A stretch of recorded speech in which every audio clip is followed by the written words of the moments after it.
Parachute jumping অথবা প্যারাগ্লাইডিংয়ে যে কাপড়টি ব্যবহার করা হয় তার একটি প্রকারকে আমরা প্যারাশুট কাপড় বলে জানি। এটি তৈরি করা হয় মূলত কোন উপাদান দিয়ে? পরের জন বাঁকুড়ার স্বপন সেনাপতি। বাঁকুড়া কোথায় থাকেন? বাঁকুড়া মিথিলা গ্রামে। দাদাগিরি দেখা হয়? হ্যাঁ, গ্রামে সবাই দেখে? সবাই দেখে। ভাল লাগে প্রোগ্রাম? ভীষণ ভীষণ। দাদাগিরি কোন জিনিসটা সবচেয়ে বেশি ভালো লাগে? বাপি বাড়ি যা রাউন্ড। বাপি বাড়ি যা round, last round challenging round সব থেকে। একবার। কলকাতায় আসা হয় না প্রথমবার? না, এই প্রথমবার। এই প্রথমবার কলকাতায় এলেন? হ্যাঁ। আপনি কি করেন? আমি রিক্সা চালাই। আপনি রিক্সা চালান রেগুলার? রেগুলার।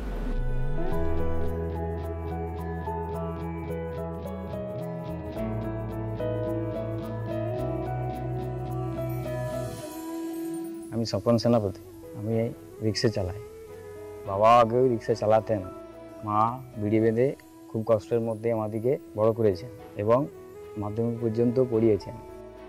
আমাদের একটি গ্রামে স্কুল আছে, মিথিলা প্রাথমিক বিদ্যালয়। সেই বিদ্যালয়ে কোনো সুযোগ সুবিধা নেই। এখানকার ছেলেমেয়েরা বেশিরভাগই টাউন স্কুলে পড়াশোনা করে। আমি চাই কোনো সুযোগ সুবিধা পেলে গ্রামের ছেলেমেয়েরাই ওই স্কুলে পড়াশোনা করতে পারে। আমাদের স্কুল গ্রামীণ পরিবেশে অবস্থিত, খুবই পল্লী গ্রাম। সেখানে আমাদের গ্রামের কিছু কিছু ছেলেও সাহায্য করে। আমাদের এই স্বপন সেনাপতি ও সহযোগিতা করে, যে সবসময় চায় যে স্কুলের মানটা উন্নতি হোক। গ্রামে অনেক বড় বড় মাথা আছে, তাদেরকে বলেও কিন্তু স্কুলে কোনো উন্নতি করতে পারা যায়নি।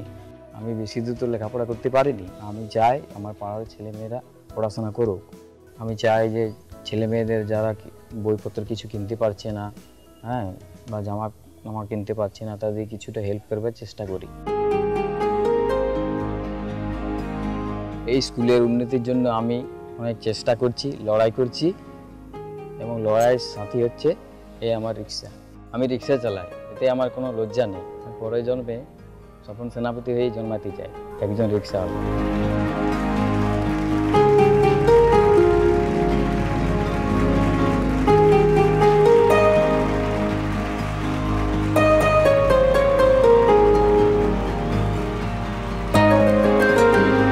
স্কুলটা আপনি চালান? হ্যাঁ। কত ছাত্রছাত্রী আছে? গোটা 20-22 জন। আপনার পরিবারে কে কে আছে? মা আছে, বাবা আছে, স্ত্রী আছে, মেয়ে আছে। মেয়ের পড়াশোনা শেষ? না পড়ছে এখন? জোরে হাততালি হয়ে যাক। ওনার এই লাইফস্টাইল, এই কন্ট্রিবিউশন আর এই দাদাগিরির জন্য সবার তরফ থেকে হার্টিয়েস্ট কংগ্রাচুলেশন। কত রানের জন্য খেলবেন?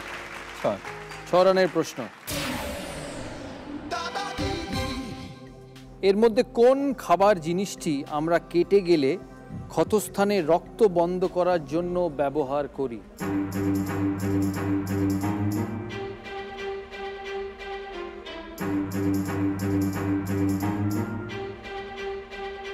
চিনি। Full and final? ফাইনাল। কেউ চ্যালেঞ্জ করবে? আপনি হেল্প নেবেন না? না। এটাই আপনার ফুল অ্যান্ড ফাইনাল আনসার। আপনি পেলেন 6 পয়েন্ট। একদম ঠিক উত্তর। আমরা চিনি লাগাই কাটার উপরে যাতে রক্তটা বন্ধ হয়। 6 পয়েন্ট পেলেন বাঁকুড়া থেকে আসা স্বপন সেনাপতি। উত্তর 24 পরগনার রূপসা মুখার্জি প্যারাগ্লাইডিং করে। আমি লাস্ট পূজা ট্যুরে ঘুরতে গেছিলাম সিমলা, কুলু, মানালি। তো ওখানে গিয়ে লাইফে ফার্স্টবার করেছি আর আমার খুব ভালো লেগেছে। ভয় লেগেছিল? না, ভয় লাগেনি। এখন যখন ভিডিওটা দেখি তখন মনে হয় বাবা করলাম, কিন্তু তখন খুব ভালো লেগেছিল। ভালো লেগেছিল। স্টুডেন্ট? স্টুডেন্ট। কোথায় পড়ো? আমি দমদমে সরোজিনী নাইডু কলেজে পড়ি। আমি ফিজিক্স অনার্স নিয়ে সেকেন্ড ইয়ার ফাইনাল পরীক্ষা দিয়েছি। কি হতে যাও জীবনে? আমার নিজস্ব পছন্দ একাডেমিক্স লাইনটা। আমি পড়াশোনার থেকেই থাকতে চাই। পড়াশোনার দিকেই থাকতে চাও। কত রানের জন্য খেলবে? 6। ওকে। রূপসার 6 রানের প্রশ্ন। প্যারাশুট জাম্পিং অথবা প্যারাগ্লাইডিংয়ে যে কাপড়টি ব্যবহার করা হয় তার একটি প্রকারকে আমরা প্যারাশুট কাপড় বলে জানি। এটি তৈরি করা হয় মূলত কোন উপাদান দিয়ে? তোমার 4টে অপশন: নাইলন, পলিয়েস্টার, রেয়ন, আর 4th অপশন হচ্ছে এই 3টির মিশ্রণ।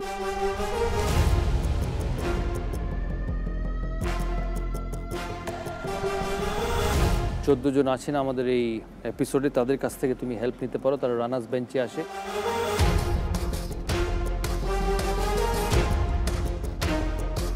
নার্ভাস হবে না, ঠান্ডা মাথায় ভাবো। Nylon, polyester, rayon, mixture of all three.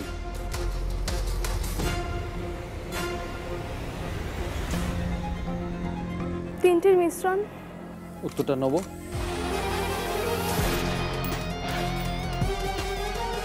Help নেব। হেল্প নেবে। রূপসাকে কে হেল্প করবে? আপনার নাম? আমার নাম শুভম পাত্র। শুভম, কোন ডিস্ট্রিক্ট? বীরভূম। বীরভূমের শুভম। উত্তরটা? নাইলন। শুভম বলছে নাইলন। শিওর?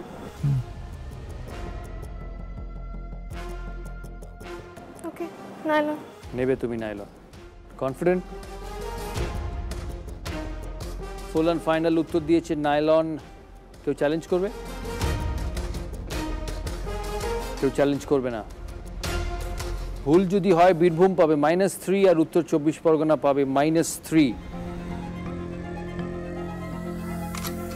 রূপসা এই রাউন্ডে যখন এসেছিল তখন তার স্কোর ছিল -3।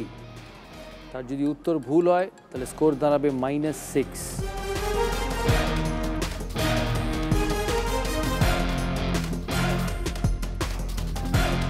প্যারাশুট জাম্পিং অথবা প্যারাগ্লাইডিংয়ে যে কাপড়টি ব্যবহার করা হয় তার একটি প্রকারকে আমরা প্যারাশুট কাপড় বলে জানি। এটি তৈরি করা হয় মূলত কোন উপাদান দিয়ে? আমাদের 4টে অপশন ছিল নাইলন, পলিয়েস্টার, রেয়ন, এই তিনটির মিশ্রণ। রূপসা নিজে প্রথমে ভেবেছিলেন এই তিনটির মিশ্রণ, কিন্তু তারপর হেল্প নেয় বীরভূমের কাছ থেকে। বীরভূম বলে নাইলন। কোনো চ্যালেঞ্জ হয়নি এই প্রশ্নের। আমরা দেখব উত্তরটা ঠিক কি ভুল। রূপসার এই রাউন্ডে যখন এসছে তখন তার স্কোর ছিল -3 আর এখন তার স্কোর দাঁড়ালো 0।